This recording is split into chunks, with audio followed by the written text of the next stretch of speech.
I'm Owen Bigland. This is the Inside Edge video blog. Okay, let's give you a quick market recap here about where the market is here as we head into spring 2021. I mostly want to talk about condos here, downtown Vancouver. I also want to talk about that so-called exodus out of Vancouver and all the major cities in the US, New York and Chicago and London and Toronto, San Francisco, and how that, as I've been saying since last spring, be very careful in listening to this stuff. Sure, some people were going to leave the downtown temporarily, but the downtown Vancouver was not going to lose any of its luster or desirability long term. It was a short-term thing, as I'm going to talk to you about here in a minute. But want to just give you an idea of where we're at here, and I've had a couple of luncheon discussions here with some of my colleagues talking about this, and we were kind of joking about, you know, the market right now. It started in the detached market last spring with COVID, coming out of COVID. That detached market is still off the hook. I'm getting multiple offers now on the sales I've had recently. I'm getting ready to list some really nice detached homes in East Vancouver. I'm expecting multiple offers, bidding wars on all of it. I'm doing holdbacks. Now, though, as I've been talking about, this has now been creeping into the condo and stratified market, which I knew it would. It always does. Starts with the detached market, and then it always siphons into the condo market. So almost all of my condos now and townhomes, again, have been getting into multiple offers, crazy bidding wars, subject-free offers. Anyone that tells you otherwise is lying to you. It's a strong market, unless it's some sort of a dog or has an unruly tenancy agreement attached to it. Because I'll see people all the time that say, hey, I see lots of good units, condos downtown that have been on the market for 3 or 4 months. Well, yeah, I know every good quality one-bedroom condo on the MLS downtown. I know every single one. I'm on the MLS every single day. I've got buyers. We're looking at stuff every day. The few that are out there, there are a few, but of course you as the general public, you don't know what's going on behind the scenes with that. And I can tell you, there's a couple that I would love to offer on, but they've got fixed term tenancies on them, or they're month to month, and my buyer is an investor, and it's at an incredibly low rate. It's at $1,600 a month when they should be paying $21. That's why it's sticking around. But, you know, there's nothing new here now that the condo market and the downtown market is starting to heat up again. You know, there's nothing new here. This is kind of the way it is about 80% of the time. 8 out of every 10 years, we are in a seller's market for the most part, for everything, for condos, townhomes, duplexes, detached homes. 80% of the time, we're generally in a seller's market. The other 20% of the time, it might be balanced. The other 10 or 15% of the time balanced, and then maybe 1 out of every 10 years we might get into a buyer's market. The reason for that is I've done so many blogs, I've talked about it in my book, about the dynamics of Vancouver real estate and why our prices are so high and why they will always be so high. The biggest thing is we're living in one of the greatest cities in the world, Vancouver. Far and away one of the best cities in North America, best city in Canada by far, and it's not just my opinion. This is what publications like The Economist, various real estate publications always rate Vancouver in the top 2 or 3 in the world for desirability, lifestyle, and everything else. But unfortunately, what goes along with these desirable cities is high real estate prices. And our prices will remain high for a number of reasons. A, incredibly desirable city. 40,000 people coming into the Lower Mainland every year, net immigration in. We are landlocked here. It's not like Phoenix, Arizona, where we can build and sprawl in every direction, north, south, east, and west. We can't do that here. We've got restrictions on buildable land because of the water, mountains, and then close to 25% of our land mass on the Lower Mainland is agricultural land reserve, ALR. So we are incredibly limited on buildable land here. We're landlocked here. You know, the other thing, of course, is it's difficult to build anything here. Getting zoning done, getting permits done, getting through the NIMBYs. As I've said, for the last 30 years here, especially in downtown Vancouver, it's a trickle-in supply. And that is not going to change, and if anything, it's getting worse. Drive around downtown Vancouver. You know, there is a fair bit of construction going on, a lot of office towers, but any of the residential stuff that's under construction now has all been pre-sold. And then anything that's under development approval will be luxury condos only. High-end luxury condos, probably starting at $1,500-1,600 a square foot up to over $3,000 a square foot.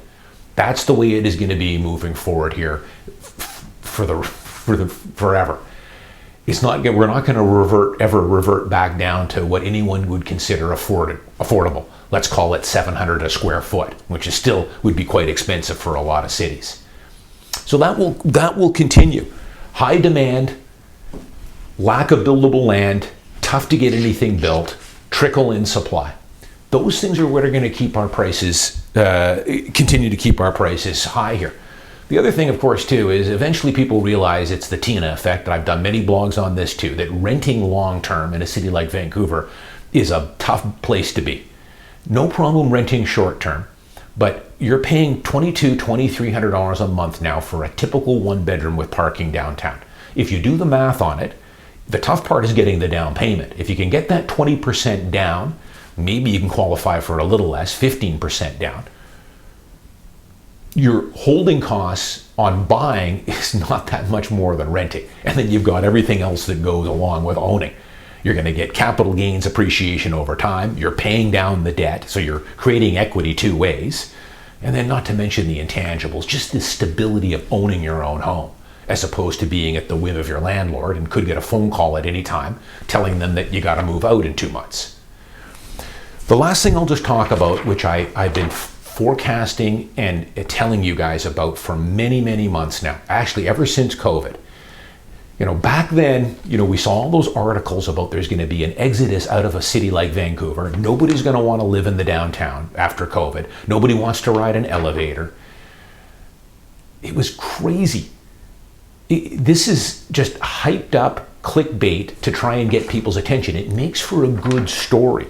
And the media loves that stuff. An exodus out of downtown, sell your condos. Nobody's going to want to live downtown. I've been saying since day one, don't buy into this. Don't. COVID is temporary. And, this has gone on longer than I kind of thought. I thought by now, maybe we'd be getting back. Now, we are improving slowly every month. But I think it's probably going to be third quarter or even fourth quarter this year before we're kind of getting more out of the woods. And we're probably not going to be back to normal now until probably spring of next year, for God's sake. But we are slowly getting back. The downtown core has gotten better than it was last year. We did have a lot more, dirty streets and homelessness. It's slowly improving, and it will only get better as the vaccines get rolled out and everything else. But it's so funny how you see the media now flip-flopping on this. For the last 6 months, they've been telling you that it's a max exodus house. Now, all of a sudden, they flip the other story. Let's get another story out there, because we've exhausted that one. Now you're seeing that, hey, maybe as many people didn't move out of the city as they were first saying they were, and they weren't. So I read an article here. This is in the January 21st Wall Street Journal, and I've seen a whole bunch of these. Bloomberg had one, the Globe and Mail. If you follow me on Twitter, I posted a couple of these. All of a sudden now, the downtown market for Vancouver condos and townhomes is hot again. Very little inventory. Most of the stuff is getting back into bidding wars. What a difference 10 months makes. But in this Wall Street Journal article is entitled, "Housing Market Stays Tight as Homeowners Stay Put." It turns out in Manhattan, everybody wasn't fleeing Manhattan, even though everything was locked down there, and it still is. They're just finally getting into some indoor dining there. It was much harder hit than Vancouver was. We got off lucky here. But turns out a lot of people didn't move. They stayed put, and that's why you're seeing this housing boom in pretty much every North American city. Interest rates are low. Inventory is at historic lows. People are staying put. They weren't fleeing the cities, as they said, and everyone was going to go out to the suburbs and buy a detached home. I read another article. There's been a whole bunch in the Wall Street Journal about a guy that made the dumb mistake of selling his condo in Soho at the peak of COVID and buying a house out in New Jersey, out in Jersey City. Now he realizes he's made a terrible mistake. Hates it out in New Jersey and misses the city, and now wants to sell and get back into the city now that things are starting to turn around, which of course they are. So Vancouver is going to get through COVID here. And I tell you, anyone that bought a condo downtown or a townhouse back in March or April of last year or even May or June or July, is already sitting on some nice appreciation. You got some stuff at panic, knee-jerk reaction fire sales there. And I see that continuing. I'm seeing it now. I'll give you guys more updates. Right now, the downtown market is incredibly hot. Anyone that tells you otherwise, or things that are languishing, if they're languishing, there's a reason for that. There's usually a problem with the strata, issues with the insurance, levies coming up, or it has a tenancy, an unwielding tenancy agreement attached to it. But the only way you're going to know that is if you're a realtor. We're the only ones that have access to those situations with tenancies and everything else. Market strong, just like I knew it would, and I think this will continue through this spring, through the summer, and into the fall. We're going to get a coiled spring effect here too that I've been talking about. The borders are going to open back up. Immigration is going to come back in. Students are going to be coming back in to rent these studios and junior one beds again that you were able to get a pretty good price on last year. You're going to see that, and you're going to see, as I've talked about before, some investors have sold some of their investment units, taken a profit. Most of those units are going to be principal residence buyers, so that's going to lower the available units for rent even more. We're already at less than 2% vacancy anyways downtown, so it'll tighten that back up once the borders open up again, and things will pick up again. By this time next summer, we'll probably be back to normal. Rental rates will be up at record prices again.